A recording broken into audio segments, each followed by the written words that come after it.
औज़ुबिल्लाहि मिनश्शैतानिर्रजीम बिस्मिल्लाहिर्रहमानिर्रहीम क़ालल्लाहु तआला फ़ी सूरतिल अंबिया लक़द अंज़लना इलैकुम किताबन फ़ीहि ज़िक्रुकुम अफ़ला ताक़िलून सदक़ल्लाहुल अज़ीम। रब्बि इश्रह ली सदरी व यस्सिर ली अमरी वहलुल उक़दतम मिन लिसानी यफ़क़हू क़ौली आमीन या रब्बल आलमीन। सूरतुल अंबिया में से मैंने एक आयत आपके सामने तिलावत की है, छोटी सी आयत है,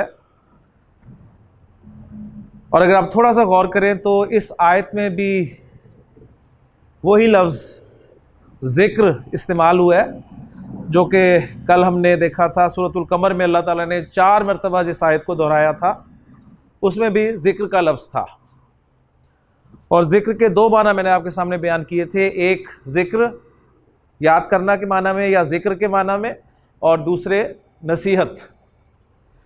तो आज भी इस आयत में हम इन दोनों माना को सामने रखकर इस आयत को समझने की कोशिश करते हैं। अल्लाह ताला ने इरशाद फरमाया कि लक़द अंज़लना इलैकुम किताबन, यकीनन हमने तुम्हारी तरफ एक ऐसी किताब नाजिल की है, फ़ीहि ज़िक्रुकुम, जिसमें तुम्हारा ज़िक्र है। अगर ज़िक्र के माना ज़िक्र ही लिए जाएं तो इससे हमें पता चलता है कि कुरान मजीद में मेरा, आपका, हम सबका ज़िक्र है। इतनी मरतबा हमने कुरान मजीद मुकम्मल किया, लेकिन कभी भी हमें महसूस हुआ, हमें पता चला कि ये मेरा ज़िक्र हुआ है? कभी नहीं। उसकी सबसे बड़ी वजह तो यही कि जिसके लिए हम यहाँ पर जमा हुए हैं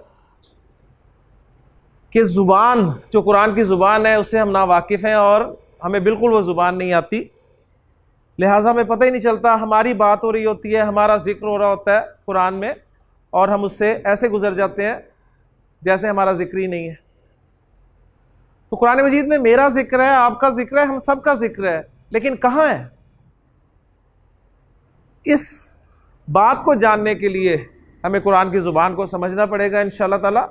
तो फिर हमें पता चलेगा कि एक आयत आप पढ़ेंगे, आपको अचानक लगेगा कि तो मेरी बात हुई है। अगले दिन कुरान मजीद की आयत कोई आपके सामने आएगी तो आप उसमें देखेंगे कोई जिक्र किसी का हुआ तो आपको लगेगा कि तो मेरी तस्वीर खींची जा रही है, मैं भी ऐसे ही करता हूँ। तो कुरान मजीद में मेरा, आपका, हम सबका जिक्र है, और जब हमें समझ आएगी तो फिर जो आगे फरमाया कि अफला ताकिलून, तो क्या तुम अकल नहीं करते? अकल कब करेंगे हम? अकल हम उसी वक्त करेंगे जब हमें पता चलेगा कि हमारा जिक्र है। और अगर जिक्र के दूसरे माना नसीहत के लिए जाएं तो इसका तर्जुमा कुछ यूँ बनेगा कि अल्लाह ताला ने इरशाद फरमाया कि लक़द अंज़लना इलैकुम किताबन फ़ीहि ज़िक्रुल्लकुम, यानी हमने तुम्हारी तरफ एक ऐसी किताब नाजिल की है जिसमें तुम्हारे लिए नसीहत है। तो कुरान में मेरे लिए, आपके लिए, हम सब के लिए नसीहत है, लेकिन बात फिर वही कि उस नसीहत की ज़ुबान मेरी, आपकी ज़ुबान नहीं है, लिहाजा उस नसीहत से हम ऐसे गुज़र जाते हैं कि हमें पता भी नहीं चलता। तो उस नसीहत को, उस ज़िक्र को या उस फ़हम को जानने के लिए लिसानुल कुरान यानी कुरान की ज़ुबान समझने की ज़रूरत है। अल्लाह ताला का शुक्र है, उसका फ़ज़ल है कि उसने हमें यहाँ पर इकट्ठा होने की तौफ़ीक़ अता फ़रमाई। तो शऊर से पूरे उसका शुक्र करके मैं एक छोटी सी दुआ आपके सामने बोर्ड पे लिखता हूँ और अपने सबक को इंशाअल्लाह ताला लेके चलते हैं आगे। तो एक मुख्तसर सी दुआ है जी, इसको आप आने से पहले, जाने के बाद, सोने से पहले, उठने के बाद, जब चाहें, सुबह, दोपहर, शाम, ठीक है, चाहे 1 मरतबा, चाहे 2 मरतबा, चाहे 3, जब भी आपको ज़रूरत पड़े आप इस दुआ को पढ़ें। इंशाअल्लाह ताला देखेंगे अल्लाह ताला आपके लिए आसानी फरमाएगा। तो बड़ी मुख्तसर सी दुआ है जी, स्टार्टिंग हमारे रब के नाम से हो रही है कि रब्बी, ए मेरे रब। अब यहाँ मैं थोड़ा थोड़ा सा आपको मज़ीद भी क्लियर करता जाऊँ कि आपको दिखने में ये एक लफ्ज़ नज़र आ रहा है रब्बी, लेकिन तर्जुमा मैं इसका कर रहा हूँ 3 अल्फाज के साथ कि ए मेरे रब। 3 अल्फाज, ना इसमें आपको ए नज़र आ रहा है, ना कोई मेरा कुछ नज़र आ रहा है, सिर्फ रब्बी नज़र आ रहा है। लेकिन इंशाअल्लाह ताला, जैसे मैंने अर्ज़ किया था कि एक दिन ऐसा आएगा कि आप इंशाअल्लाह यहाँ बोर्ड पर लिखे जाने वाले हर जुमले को, हर आयत को, हर हदीस को इंशाअल्लाह ग्रामेटिकली एनालाइज करने के काबिल होंगे इंशाअल्लाह। तो अभी मुझ पे यकीन करते हुए आप इसको मान लेंगे कि रब्बी का माना है ए मेरे रब।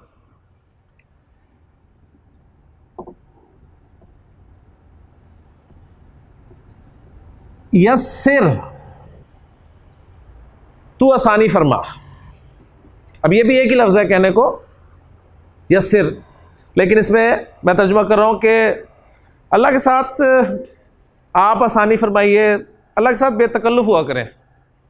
और जो बेतकल्लुफ़ी इन अल्फाज में है कि तू आसानी फरमा, वो आप आसानी फरमाइए मैं नहीं समझता कि वो है। बहरहाल अदब एहतराम इसके बावजूद भी है। तो ए मेरे रब तू आसानी फरमा, आसान कर दे।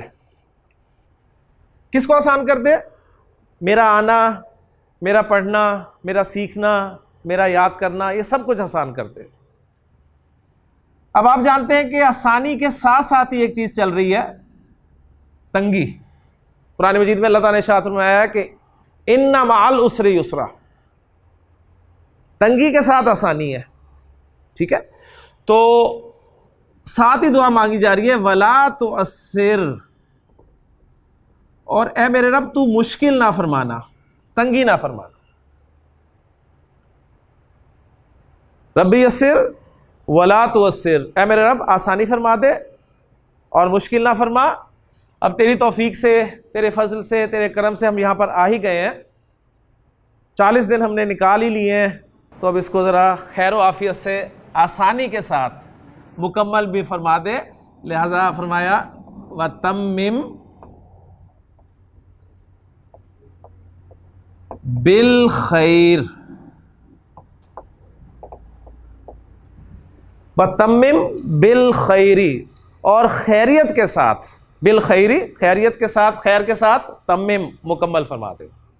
बड़ी प्यारी दुआ है जी। मैंने इसके बहुत असरात देखे हैं कि बहुत कुछ आसान हुआ है। आप ख़ुद इसके इंशाल्लाह इसकी बरक़ात, इसके असरात जो है महसूस करेंगे। आपके लिए यहाँ पर 40 दिन मुसलसल आना कोई आसान काम नहीं है, ज़हन में रखिएगा। तो दुआ का असर इंशाल्लाह ताला ये होगा कि अल्लाह ताला आपके लिए आसानी फरमाएगा, मुश्किलें पीछे चली जाएंगी। और दूसरा दिन हो गया जी आज, और ये 40 दिन ऐसे गुजरेंगे पता भी नहीं चलेगा आपको इंशाल्लाह ताला। तो रब्बी यस्सिर वला तुअस्सिर व तम्मिम बिल खैर, आपको इंशाल्लाह ताला बैठे बैठे ये दुआ भी याद हो गई होगी। अब मैं आपसे ये उम्मीद कर रहा हूँ कि आप जो यहाँ पर बैठे हैं इस वक्त, वो चंद बातें जो कल हमने पढ़ी थी सबक में वो आपको याद हैं, आपको समझ आ गई हैं, तो आप यहाँ पर बैठे हैं।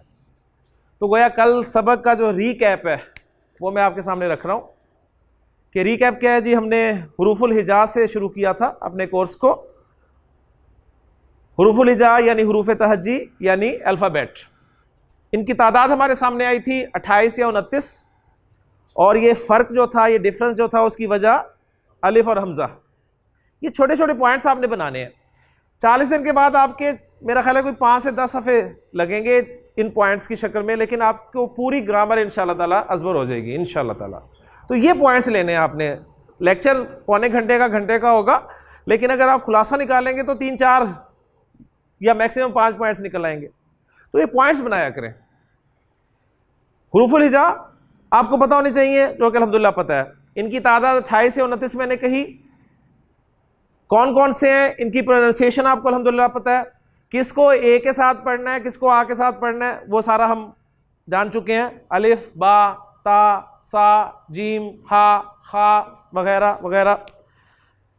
हमजा अलिफ का फ़र्क, वो अलिफ जिस पर ज़ेर ज़बर या पेश आ जाए या अलामत सुकून आ जाए तो अब उसको अलिफ नहीं कहा जाएगा, हमजा कहा जाएगा। तो जिन लोगों ने हमजा को अलग से हर्फ तस्वुर किया उनके मुताबिक तादाद 29 हो गई, और जिन्होंने अलिफ और हमजा को एक ही हर्फ कंसिडर किया उनके मुताबिक तादाद 28 की 28 रही। हुरूफ और हरकात के मिलने से हमने लफ्ज़ बनाए। कल हमने देखा इंसान कैसे बना, हमने इकरा लफ्ज़ को पढ़ा। इसी तरह कलम या ये बोर्ड पे जो लफ्ज़ लिखे हुए सारे अल्फाज हैं, ये देखें हुरूफ और हरकात के मिलने से बन रहे हैं। हुरूफ की प्रोनाउंसिएशन क्या है अभी मैं आपके सामने रखता हूं। अगर मैं आपसे पूछूं जी ये रब्बी, इसमें 3 हुरूफ इस्तेमाल हुए हैं, आप कहेंगे नहीं जी 2 हुए, 2 हुए हैं, लेकिन दूसरा हर्फ 2 मरतबा इस्तेमाल हुआ है, क्योंकि जो शद है ये बताती है कि वो हर्फ रिपीट हुआ है। तो ये हरूफ, इनकी प्रोनाउंसिएशन क्या होगी जी? रा, बा और बा। ठीक, तो आपने इसे रे बे नहीं कहना। अब माशाल्लाह आप अरबी पढ़ रहे हैं, तो आपने इसे रे बे से निकल के रा बा। उसके बाद या, फिर सीन 2 मरतबा, सीन पेश आता है तो सीन सीन रा, वाओ लाम अलिफ ता ऐन सीन 2 मरतबा, रा, वाओ ता मीम 2 मरतबा, फिर मीम, फिर बा। हाँ जी, ये क्या अलिफ है कौन सा? अलिफ, माशाल्लाह। अलिफ लाम खा, नॉट खे, या और रा। तो अल्हम्दुलिल्लाह यही प्रोनाउंसिएशन थी जो कल हमने सीखी थी कि किस हर्फ को कैसे हमने प्रोनाउंस करना है। तो बाद में कर रहा था कि हुरूफ और हरकात के मिलने से लफ्ज़ बनते हैं। ये सारे लफ्ज़ हुरूफ और हरकात के मिलने से बने हैं। कलम एक लफ्ज़ है और अरबी का लफ्ज़ है, उर्दू में हम इस्तेमाल करते हैं काफ लाम और मीम।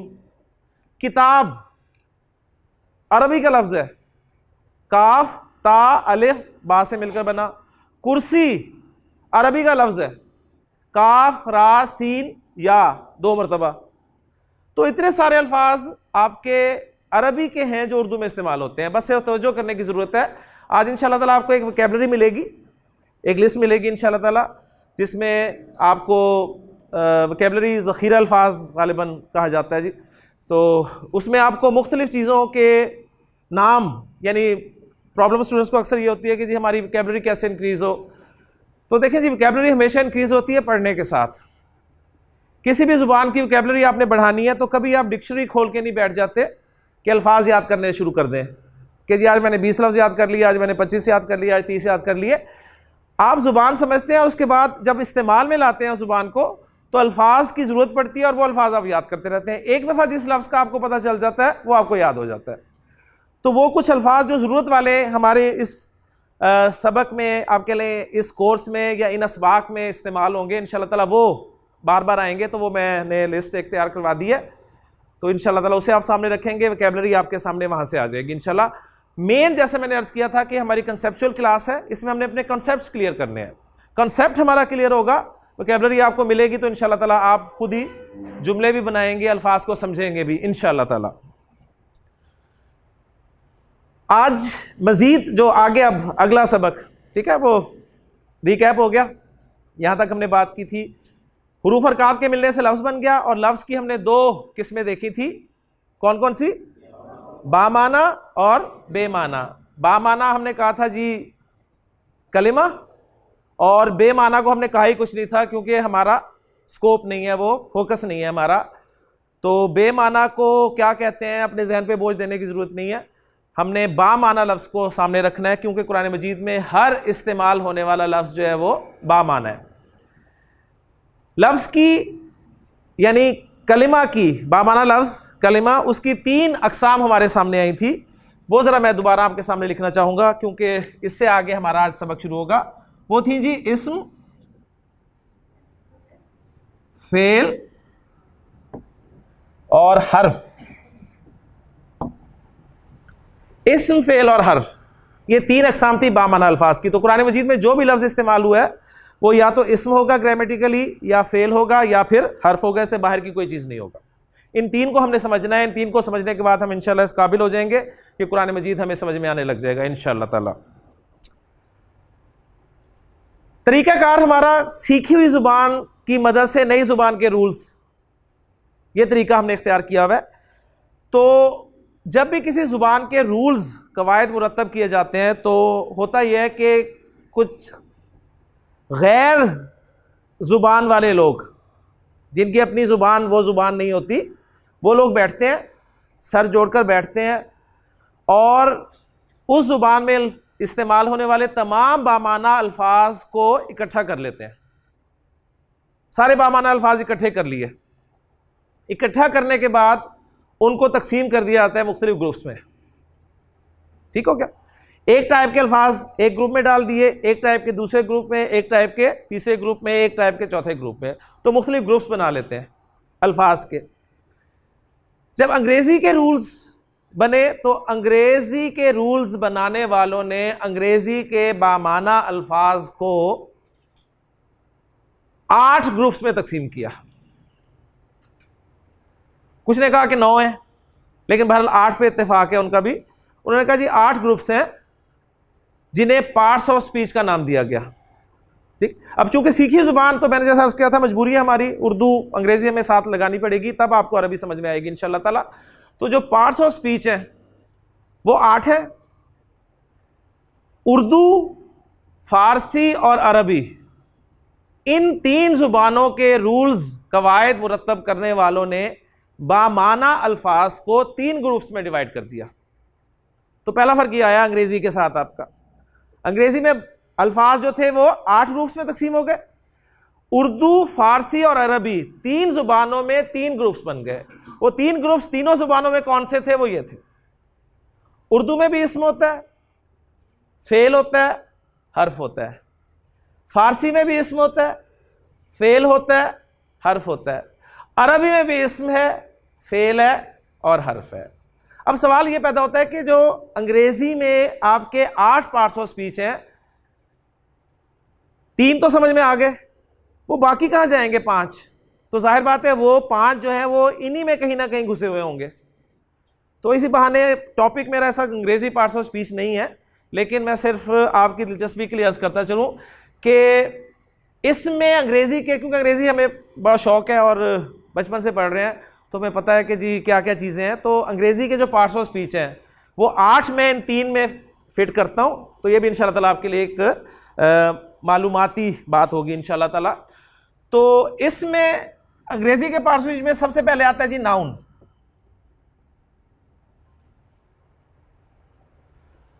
प्रोनाउन भी इसी में आएगा। अब माशाल्लाह नाउन का आपको पता है, प्रोनाउन का आपको पता है। नाउन क्या होता है जी? किसी शख्स, किसी चीज, ठीक है, name of anything. Pronoun is a word which is used in place of a noun. आप नाउन के लिए, नाउन की जगह पर जो लफ्ज इस्तेमाल करते हैं उसे प्रोनाउन कहते हैं। ठीक है, ही, शी, इट जैसे एग्जांपल्स हैं इसकी। फिर नाउन, प्रोनाउन भी इसमें आ गया। उसके बाद जो आपका वर्ब है वो आपका फेल ही है। एडजेक्टिव्स, ये सारे के सारे आपके नाउन कंसिडर होंगे। एडजेक्टिव भी नाउन में चला गया। एडजेक्टिव सिफत को कहते हैं। ठीक है, इसमें सिफत, उर्दू में देखें तो आपके साथ इसम लगा होता है, साथ इसमें सिफत, तो एडजेक्टिव भी इसमें आ जाएगा। एडवर्ब्स भी इसमें आएगा।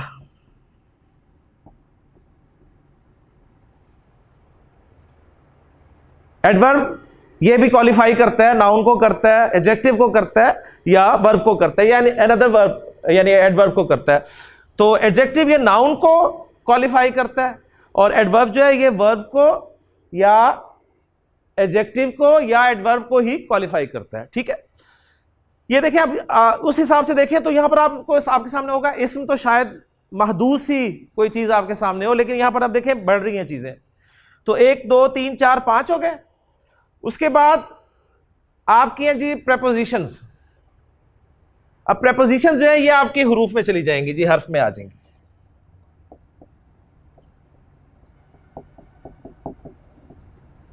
प्रेपोजिशन हर्फ में चलेगी।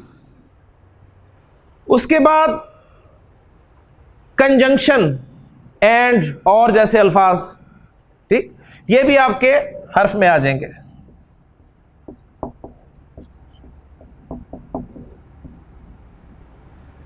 कितने हो गए जी? 7। एक रह गया। क्या रह गया जी? पार्ट ऑफ स्पीच जी। वो अगर 9 वालों की बात मानी जाए ना तो वो आर्टिकल को शामिल करते हैं। Article is 9th part of speech. 8th part of speech कौन सा है उमर? इंटरजेक्शन। इंटरजेक्शन क्या लफ्ज होता है? ये आपके इमोशंस को एक्सप्रेस करता है।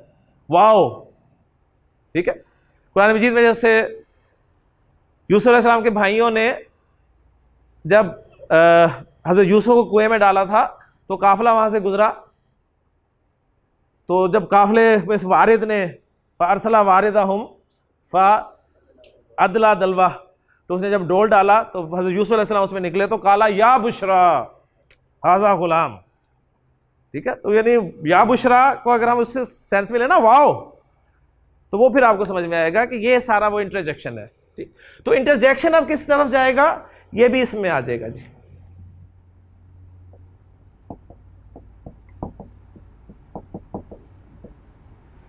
तो अब आपके 3 तो 5 6 7 8 पार्ट्स ऑफ स्पीच जो है वो इस्म फेल और हर्फ में तकसीम हो गए। आर्टिकल को भी शामिल कर लें अगर, तो आर्टिकल आपका इंडेफिनेट और डेफिनेट आर्टिकल्स ए और दी जिन्हें हम बोलते हैं, तो एक्चुअली उनके लिए कोई अरबी में अलग से लफ्ज़ नहीं है। वो मफहूम कैसे पैदा होगा, दी का मफहूम कैसे पैदा होगा, ए का या एन का मफहूम कैसे पैदा होगा, ये इंशाअल्लाह ताला हम देखेंगे अरबी में। तो जो मेन पार्ट्स ऑफ स्पीच हैं आपके अंग्रेजी के सारे इस्म फेल और हर्फ में तकसीम हो गए। अब बाकायदा इनकी अगर मैं आपको इस्तिलाही तारीफ़ें बताऊं जी, इस्म कहते हैं, अगर इस्म की जो इस्तिलाही तारीफ़ हमारी ग्रामर की किताबों में लिखी अगर मैं बताऊं तो आप में से आधे तो अभी उठ जाएंगे। फेल की इस्तिलाही तारीफ़ आपके सामने रखूं, हर्फ की इस्तिलाही तारीफ़ रखूं, तो हो सकता है कल मैं और असद यहाँ पर बैठे हों। तो बिल्कुल आसान लेवल पे हमने चलना है। टर्मिनोलॉजीज़ जहाँ नागुज़ीर हैं वहाँ हम इस्तेमाल करेंगे। इस्म फेल हर्फ मुझे इस्तेमाल करना ही पड़ेगा, ठीक है, लेकिन इसकी हम इस्तिलाही तारीफ़ात में नहीं जाएंगे, डेफिनेशंस जो हैं उसमें नहीं जाएंगे। बस सिंपली आप समझ लें कि इस्म है क्या, ये किसी शख्स, किसी चीज़, किसी जगह के नाम को कहते हैं। इसी में प्रोनाउंस आ जाएंगे, इसी में सिफात आ जाएंगी, इसी में एडवर्ब्स आ जाएंगे, इसी में इंटरजेक्शंस आ जाएंगे। वर्ब एक ही है, फेल किसी काम का करना या होना। वो बचपन की जो याद है तारीफ, ऐसा लफ्ज़ जिसमें किसी काम का करना, होना या सहना पाया जाए, वो अल्हम्दुलिल्लाह याद है, अभी तक भूली नहीं होगी, वो फेल होता है। और हर्फ कलमा है, प्रेपोजिशंस आएंगी, इसमें कंजंक्शंस आएंगे, ठीक है। अरबी में ज़रा मज़ीद इसमें आप देखेंगे वुसअत है। अरबी एक बड़ी वसी और बलीग ज़ुबान है, तो दूसरी कोई भी ज़ुबान अरबी ज़ुबान का मुकाबला नहीं कर सकती। लेकिन जाहिर बात है जिन चीज़ों से हम वाकिफ़ हैं तो उनको सामने रख कर हम इंशाअल्लाह ताला अरबी ज़ुबान को समझने की कोशिश करेंगे। इस्म से हम बाकायदा स्टार्ट लेंगे जी। अब मैंने जैसे अर्ज़ किया कि इन 3 चीज़ों को हम समझ लें तो अरबी हमारी समझ में आ जाएगी। इस्म को हम स्टार्ट करेंगे। इस्म ये मैंने अब जुमलों में इस्तेमाल करना है, तो जुमले में या किसी कंस्ट्रक्शन में इस्तेमाल करने के लिए इस्म के हवाले से मुझे 4 बातें अच्छी तरह पता होंगी तो मैं इस्म को सही तरीके से इस्तेमाल कर सकूंगा, वरना मेरे लिए इस्म को सही तरह से इस्तेमाल करना मुश्किल ही नहीं बल्कि नामुमकिन हो जाएगा। तो इस्म से हम स्टार्ट ले रहे हैं और इस्म के बारे में 4 बातें क्या हैं जो कि हमने सीखनी है पहले, और ये 4 बातें सीखने के बाद इंशाल्लाह यहाँ पर हम अरबी ज़ुबान में अपना पहला जुमला बनाएंगे।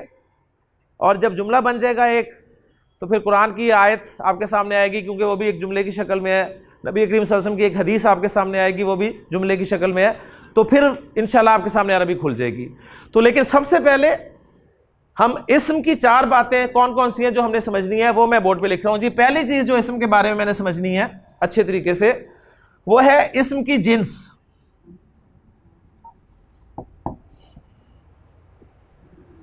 जिन्स यानी जेंडर।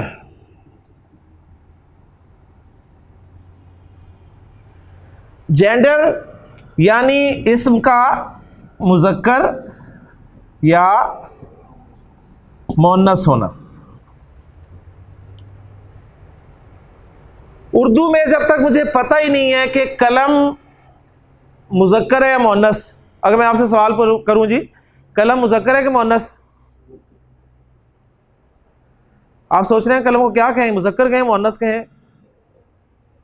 तो ये ना मुज़क्कर है ना मोन्नस है। कलम ना मुज़क्कर है ना मोन्नस है, लेकिन इसका इस्तेमाल मुझे या मुज़क्कर करना पड़ेगा या मोन्नस करना पड़ेगा। ठीक है, आप सब मुज़क्कर हैं, ये सब मोन्नस है, बात समझ में आती है। कुर्सी मुज़क्कर है कि मोन्नस? ना मुज़क्कर है ना मोन्नस, लेकिन कुर्सी का इस्तेमाल या तो मुज़क्कर तौर पे करना पड़ेगा या मोन्नस के तौर पे करना पड़ेगा। तो जब मुझे पता ही नहीं कि कलम उर्दू में मैं मुज़क्कर इस्तेमाल करता हूं, तो मैं कलम को जुमले में कैसे इस्तेमाल करूंगा? बेशक जानदार नहीं है, लेकिन इस्तेमाल तो मुज़क्कर मोन्नस के तौर पे है कि नहीं है? कुर्सी आपकी मोन्नस है ना? नहीं, क्या है, क्या इसे जिन्स के एतबार से हम क्या इस्तेमाल करते हैं? मोनस करते हैं ना, तो जानदार नहीं है। हालांकि मुज़क्कर क्यों नहीं करते? मेरा कुर्सी क्यों नहीं कहते? मेरा कुर्सी क्यों, मेरी बात का जवाब दे, मेरा कुर्सी आप क्यों नहीं कहते? बात वही है ना, आपने कुर्सी को मोनस बोलते सुना, आपकी जुबान है, ठीक है, लेकिन कुछ ना कुछ तो इस्तेमाल करना ही पड़ेगा ना। तो अरबी में मैंने कलम को मुज़क्कर इस्तेमाल करना है या मोनस इस्तेमाल करना है, ये मुझे जेंडर टॉपिक बताएगा। कुर्सी को मैंने अरबी में मुज़क्कर इस्तेमाल करना है या मोनस इस्तेमाल करना है, ये मुझे जेंडर टॉपिक बताएगा। अंग्रेजी में ये टेंशन ही नहीं है कि कुर्सी मुज़क्कर है मोनस, वो माई चेयर ही होती है, चाहे आप कहें चाहे आप कहें, माई चेयर ही, ठीक है ना, ऐसी है ना। तो जिन्स हम इंशाल्लाह पढ़ेंगे, और हो सकता है कि आज ही पढ़ें इसको। ये पहला पहलू है जो हम कवर करेंगे इंशाल्लाह इसम के हवाले से। दूसरा पहलू, इसम की बारे में दूसरी बात जो मुझे अच्छी तरह पता होनी चाहिए, वो होगा इसम का अदद। अदद से मुराद इसम का नंबर है, और नंबर से मुराद इसम का वाहिद। ये लफ्ज क्या है जी? वाहिद। इसे पक्का करें, नॉट वाहद, ठीक है। वाहद जमा नहीं सीखने आए आप वाहिद जमा सीखने आए। वाहिद जमा, वाहिद जमा से आप उर्दू में वाकिफ हैं, सिंगुलर प्लूरल से आप अंग्रेजी में वाकिफ हैं। अरबी में वाहिद जमा तो है ही है, लेकिन साथ एक तीसरा अदद भी इस्तेमाल होता है जिसे मुसन्ना या तस्निया कहा जाता है।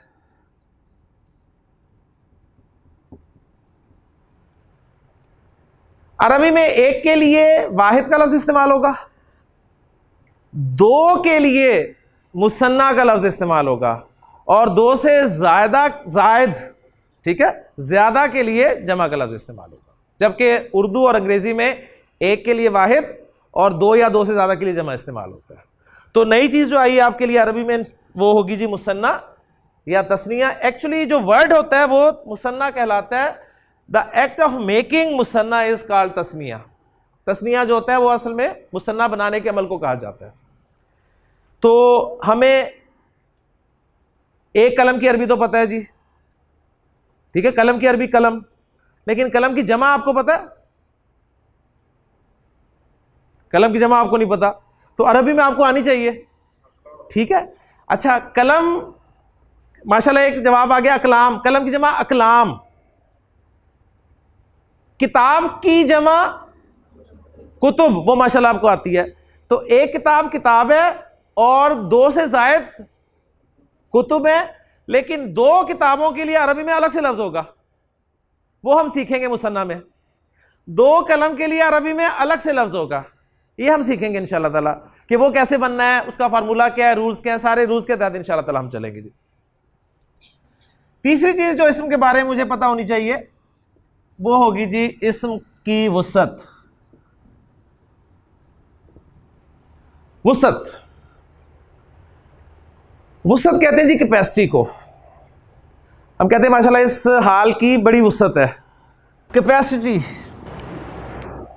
कुछ नाउन्स ऐसे होते हैं जिनकी कैपेसिटी कम होती है, कुछ नाउन्स ऐसे होते हैं जिनकी कैपेसिटी बहुत ज्यादा होती है। आप कौन है जी?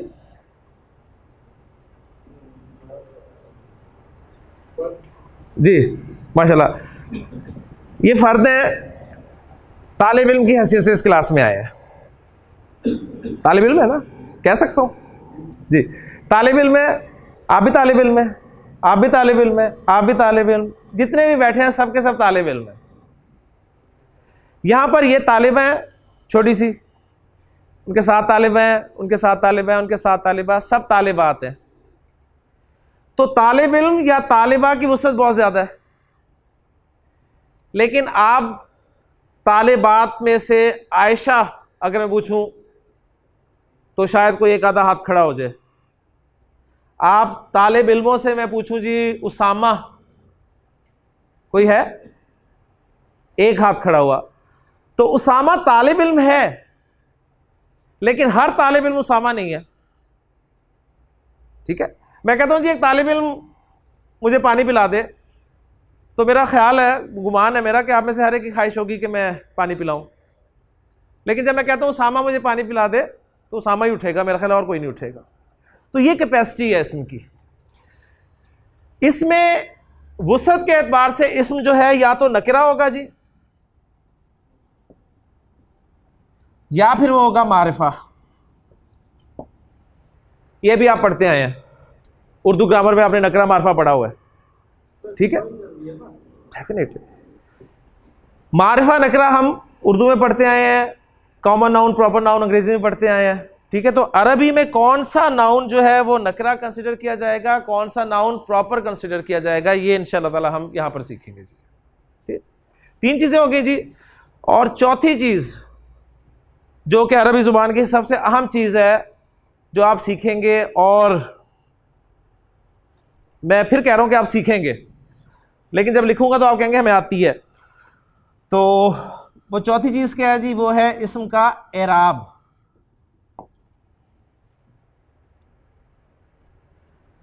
एराब एक लफ्ज हमने पढ़ा हुआ है, हमारे पेपर्स में, उर्दू के खासतौर पर पेपर में सवाल आया करता था, एराब लगाइए। तो हम क्या करते थे जी? ठीक है ना, ज़ेर ज़बर पेश लगा देते थे, ऐसे ही है ना। ज़ेर ज़बर पेश को अभी हमने कल पढ़ा है, क्या है? हरकत हैं वो, सही। और यही चीज जो है सबसे बड़ी रुकावट बनती है अरबी समझने में। बराए मेहरबानी आप अपने जहन से इस बात को निकाल दें या अच्छी तरह बिठा लें कि ज़ेर ज़बर पेश हरकत हैं, एराब नहीं है। एराब इज समथिंग डिफरेंट। वो समथिंग डिफरेंट क्या है? वो है status of a noun. Noun का स्टेटस क्या है?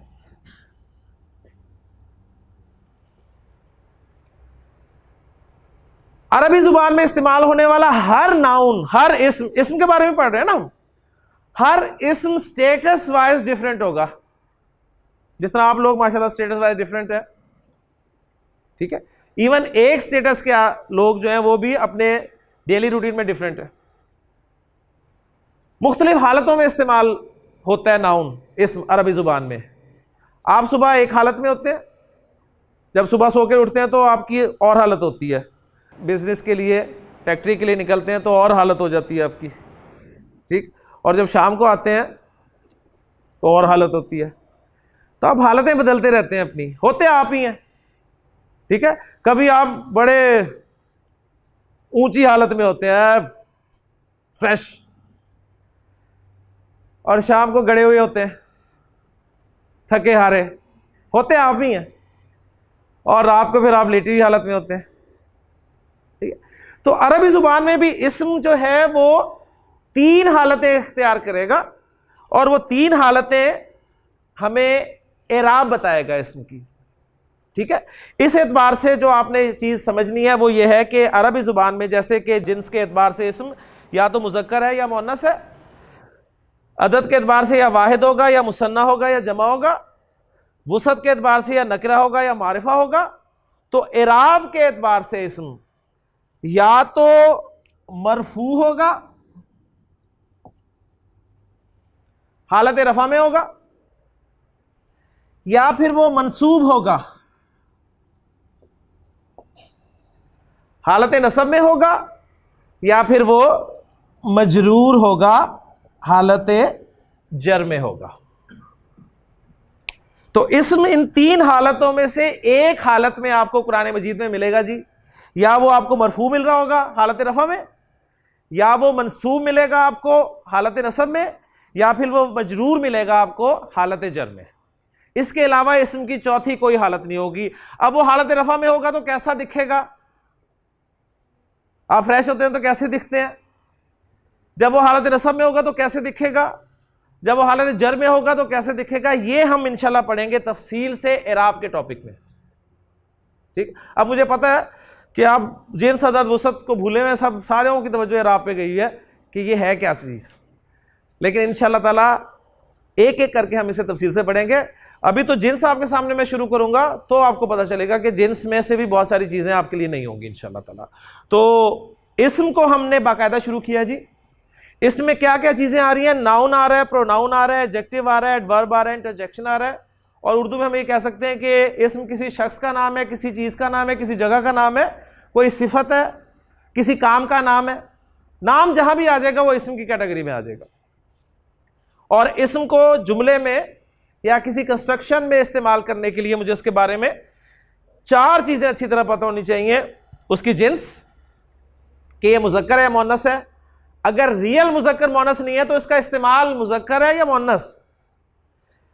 अदद वाहिद के लिए तो कलम इस्तेमाल होता है, मुसन्ना के लिए क्या होता है, जमा के लिए क्या होता है, ये मुझे सीखना पड़ेगा। ये कलम इस्म जो है नकरा है कि मारफा है, ये मुझे जानना पड़ेगा। कलम किस हालत में इस्तेमाल करना है मैंने जुमले में, रफा में, नसब में, जर में। जब ये रफा में होगा तो कैसा होगा, नसब में होगा तो कैसा होगा, जर में होगा तो कैसा होगा, ये इंशाल्लाह हम इराब में पढ़ेंगे। यहीं पर हम आज इक्तिफा करते हैं। मेरा तो दिल करता है कि आपको आज ही मैं सारी अरबी पढ़ा दूं और जल्द अज जल्द आप कुरान मजीद की आयत या नबी वसल्लम की हदीस को जो है बोर्ड पे एनालाइज करने के काबिल हो जाएं। लेकिन ज़ाहिर बात है ये अभी अभी आप फ्रेश हैं तो आपका दिमाग भी माशाल्लाह काम कर रहा है, खाली भी है, थोड़ा सा खाली सेंस में कि स्टोरेज के हवाले से खाली है, उसमें डाटा स्टोर हो रहा है। सही है, अभी ज़रा वो ज़्यादा हो जाएगा तो फिर प्रॉब्लम हो सकती है। तो यहीं पर आज इत्तेफाक करते हैं। इंशाअल्लाह ताला कल हम जिन्स को शुरू करेंगे।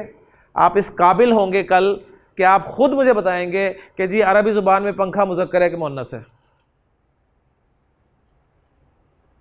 ठीक है, कमरा मुज़क्कर है या मुअन्नस है, ये कैमरा मुज़क्कर है या मुअन्नस है, ये बोर्ड मुज़क्कर है या मुअन्नस है। इवन कुरान मजीद में इस्तेमाल होने वाला हर लफ्ज़, हर इस्म, लफ्ज़ से मुराद इस्म, क्योंकि इस्म हमने शुरू किया, हर इस्म के बारे में आप जानकर उठेंगे कि ये मुज़क्कर इस्तेमाल होता है या मुअन्नस इस्तेमाल होता है। इंशाअल्लाह ताला ये मैं पूरे यकीन के साथ आपको कहता हूँ।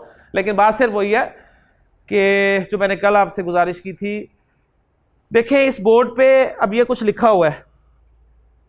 अब इसी पे मैं जिन्स को लिखकर आपको जिन्स समझानी शुरू कर दूं तो मुझे बताएं आपको कुछ समझ आएगी? यही बोर्ड पे लिखा हुआ है, इसी लिखे हुए पे बगैर इसे मिटाए कुछ लिखना शुरू कर दूं, कुछ नहीं समझ आएगी। तो मुझे क्या करना पड़ता है, पहले बोर्ड साफ करना पड़ता है। अब आप लोगों के बोर्ड पे ना बहुत कुछ लिखा हुआ है, तो बराए मेहरबानी उसे पहले साफ कर दें। आपकी इल्मियत, आपका इल्म अपनी जगह, जैसे मैंने कलर्स किया था, माशाल्लाह सब आलिम लोग हैं। ये तो मेरी खुशकिस्मती है जी, मैं आप लोगों के सामने यहाँ पर खड़ा हूँ। तो आपका जितना भी इल्म है उसे ज़रा प्लीज़ थोड़ा सा ज़रा हल्का करके फिर नई चीज़ों को लिखें, फिर ये नई चीज़ें समझ में आएंगी। अगर आप उसके ऊपर लिखने की कोशिश करेंगे ना और कंपैरिजन करते रहेंगे उनके साथ, ख़ास तौर पे कंपैरिजन उस सेंस में करें जो जिसको मैं कंपेयर करवा रहा हूँ, तो इंशाअल्लाह ताला ये मुफीद होगा आपके लिए। और अल्लाह से दुआ ज़रूर करते रहें। कौन सी दुआ जी? कि रब्बी अस्सिर वला तुअस्सिर वतम्मिम बिल खैर। और इंशाअल्लाह ताला जब हमें अरबी ज़ुबान समझ में आ जाएगी तो अल्लाह ताला ने जो इरशाद फरमाया है कि लक़द अंज़लना इलैकुम किताबन फ़ीही ज़िक्रुकुम अफ़ला ताक़िलून, कि हमने तुम्हारी तरफ एक ऐसी किताब को नाजिल किया जिसमें तुम्हारा जिक्र है, जिसमें तुम्हारे लिए नसीहत है। तो कुरान मजीद की नसीहत या मुझे अपना ज़िक्र ज़रूर मिलेगा, ज़रूर नज़र आएगा। यहाँ पर नसीहत के बारे में बस एक बात और सुन लीजिए, फिर मैं इस सबक को ख़त्म करता हूँ। नसीहत कहते किसे हैं जी?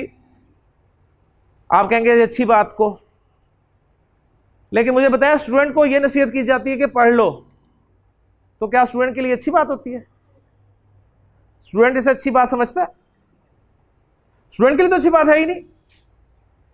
बस नसीहत के हवाले से एक बात याद रख लें कि नसीहत एक ऐसी बात होती है जो बार बार की जाती है, जो बार बार की जाती है और कोई अहम बात होती ज़रूर है। तो कुरान मजीद नसीहत के लिए बहुत आसान है। तो गोया कुरान मजीद में कोई बात ऐसी होगी जो बार बार होगी। अब ये हमने ढूंढना है कि कुरान में बार बार अल्लाह ताला ने क्या बयान किया है, क्या हमें याद दिलाया गया। और वो आपकी दिलचस्पी के लिए अर्ज करता चलूं कि अल्लाह ताला ने हमें कुरान में बार बार याद दिलाया है कि तुमने मरना है। कुरान की सबसे बड़ी नसीहत मौत है जी, मौत। बार बार हर सफ़े पे याद दिलाया। कोई सफ़ा कुरान का खोल के देख लें, आपको ऐसा नहीं मिलेगा जिसमें डायरेक्टली या इनडायरेक्टली मौत का जिक्र ना हो। वबिल आखिरति हुम यूकिनून वमिनन नासि मन यक़ूलु आमन्ना बिल्लाहि वबिल यौमिल आखिरी। जन्नत, दोज़ख, जहन्नम। फिर कहीं अल्लाह ताला ने फरमाया कि अल्लाह समीउन बसीर, अल्लाह देख भी रहा है तुम्हें। तो अल्लाह इंफॉर्मेशन नहीं दे रहा आपको कि मैं देख रहा हूं। अल्लाह ताला बता रहा है कि तुमने इधर ही नहीं रहना सारी जिंदगी, मेरे पास भी आना है। तो कोई सफ़ा कुरान का ऐसा नहीं है जिसमें मौत का तज़किरा ना मिले जी, डायरेक्टली या इनडायरेक्टली। सबसे बड़ी नसीहत कुरान की मौत है। और ईमानदारी वाली बात है बड़ी फायदे की चीज़, लेकिन हमें अच्छी नहीं लगती। मुझे आपसे बात करना पड़े, माशाल्लाह कुछ बुजुर्ग भी बैठे हैं, मैं उनसे कहूँ जी अल्लाह ना करे, खुदा ना खास्ता आप फौत हो गए, तो बुरा मनाएंगे वो, इसलिए कि मौत का जिक्र पसंद ही नहीं है, ना मुझे पसंद है ना आपको पसंद है। लेकिन कुरान की सबसे बड़ी नसीहत मौत है। एक बुजुर्ग एक जनाजे के साथ साथ जा रहे थे, तो एक नौजवान पीछे पीछे आया और उसने पूछा कि हजरत किसका जनाजा है? तो बुजुर्गों ने जवाब दिया तेरा।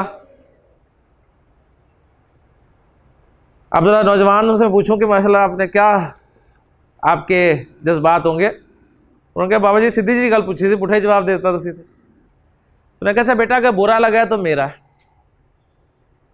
क्या मतलब? कि जनाजा किसी का भी हो, जनाजा असल में याद दहानी है कि आपने भी मरना है। इसी तरह एक नौजवान किसी बुजुर्ग के पास गया और उनसे कहा कि हजरत मुझे कोई नसीहत करे। तो बुजुर्गों ने पूछा कि बेटा तुम्हारे माँ बाप जिंदा है? तो उसने कहा जी नहीं, फौत हो गया। तो उन बुजुर्गों ने कहा कि फिर और क्या नसीहत करूं तुम्हें, अभी कोई नसीहत बाकी है? तुमने अपने माँ बाप को अपने कंधों पर कब्रिस्तान में पहुंचाया, फिर अपने हाथों से दफन किया, और अभी मुझसे नसीहत मांग रहे हो कोई। लेकिन हकीकत की बात यह है कि नसीहत ना मुझे अच्छी लगती है ना आपको अच्छी लगती है, और हम इसे भूले बैठे हैं। लेकिन कुरान ने बार बार हर सफ़े पर वो नसीहत याद कराने की कोशिश की। तो कुरान की नसीहत, यही हमें सबक याद रह जाए ना पूरे कुरान में से कि हमने मरना है, तो देखें हम कैसे सही हो जाएंगे। बस अल्लाह ताला से दुआ है कि अल्लाह ताला हमारे लिए यहाँ पर हमारा आना, बैठना, समझना, समझाना कबूल फरमाए। सुब्हानकल्लाहुम्मा व बिहम्दिका अशहदु अल्ला इलाहा इल्ला अंता अस्तगफिरुका व अतूबु इलैक।